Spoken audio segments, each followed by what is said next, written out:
Hello guys, welcome to viral news. तो guys, Bigg Boss की planning आज रात को चाहत को एविक्ट कर देंगे। देखिए, आज रात को से मतलब जो आज के लाइव में चल रहा है, क्योंकि हम तो अभी कल का लाइव देख रहे हैं। आज एक टास्क रखा गया है, टास्क में भी चाहत का नाम नहीं आया तो दोबारा टास्क को पलटा गया है, दोबारा टास्क कराया गया है और फिर तीसरी बार चाहत के लिए पूरी साजिश रची गई। बताते हैं पूरी बात।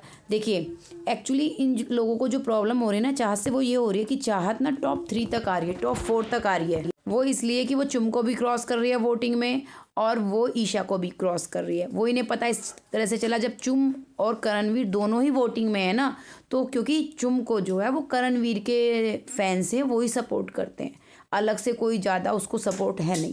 तो टॉप 4 में तो तय है, वरना टॉप 5 में तो है ही 100%। तो इन लोगों को दिक्कत क्या हुई कि चाहत को पहले निकालना है, बाकी सब तो ऐसे हैं कि उन्हें कभी भी निकाल सकते हैं। तो घर में एक टास्क कराया गया। उस टास्क में हुआ क्या, श्रुतिका से पूछा कि घर वालों को रैंकिंग दो। उसने रैंकिंग दी, उसने 13 पे रखा उसको, यामिनी को, फिर ईडन को, फिर उसने दिग्विजय को रखा। दिग्विजय के बाद उसने ईशा को रखा। ईशा के बाद उन्होंने कशिश को रखा, श्रुतिका ने रखा है। और कशिश के बाद आया है चाहत का नंबर और उसके बाद है विवियन का नंबर। विवियन तक ही बता रही हूँ, उसके बाद का तो महत्वपूर्ण है ही नहीं। तो विवियन आए हैं नीचे से 7th पोजीशन पर, है ना।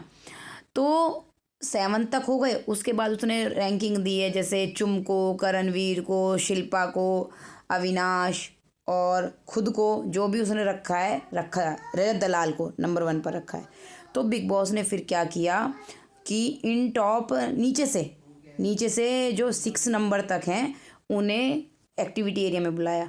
अगर वो बुलाना चाहते तो विवियन तक भी बुला सकते थे, 7 तक। और टॉप 6 का क्या मतलब है, नीचे के 5 को बुलाते ना।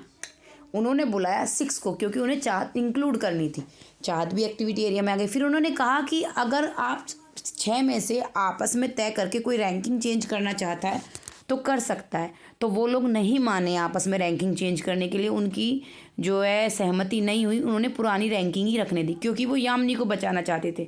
वो चाहते तो कहते थे इन सबको बुला के आपस में कि यामिनी को निकाल दो, लेकिन वहाँ जो है सहमति नहीं बनी। या ये भी कह सकते थे कि इनमें से एक को निकालो, क्योंकि उसमें इन्हें लग रहा था कि ईशा निकल सकती है। तो ये अभी यहाँ पे वो खोज रहे हैं तरीके चाहत को निकालने के। अभी भी यहाँ तक नहीं बात बनी, तो इन्होंने श्रुतिका को फिर बुलाया कि इन 6 में से आपको रैंकिंग चेंज करनी है क्या, ऊपर नीचे कर सकती हो तुम। उन्हें लगा कि बाहर से लोगों से इन्फ्लुएंस होके आएगी, कोई कुछ कहेगा कोई कुछ कहेगा। तो श्रुतिका ने फिर भी मना कर दिया। फिर उन्होंने क्या कहा बिग बॉस ने, ठीक है आप नीचे से 6, अब हम फैसला लेंगे कि किस तरीके से आप में से एक इविक्ट होगा। तो ये इविक्शन आधी रात को होगा, ये 6 एक तरफ रहेंगे और बाकी के जो घर वाले हैं वो तय करेंगे कि इनमें से कौन बाहर जाएगा, यानी वोटिंग होगी। मैं आपको बता दूं वोटिंग में होगा क्या। अविनाश और विवियन चाहत का नाम लेंगे, उन्हें लगेगा कि ईशा ना आए। और दूसरी साइड से फिर क्या होगा कि दिग्विजय को बचाने की कोशिश करेंगे चुम, करणवीर और शिल्पा। तो वो भी चाहत ही ले लेंगे कि समीकरण ना बिगड़े। वहीं रजत दलाल भी चाहत का ही नाम लेगा, क्योंकि उसका आरडी एंजल्स गैंग भी वहाँ पर है।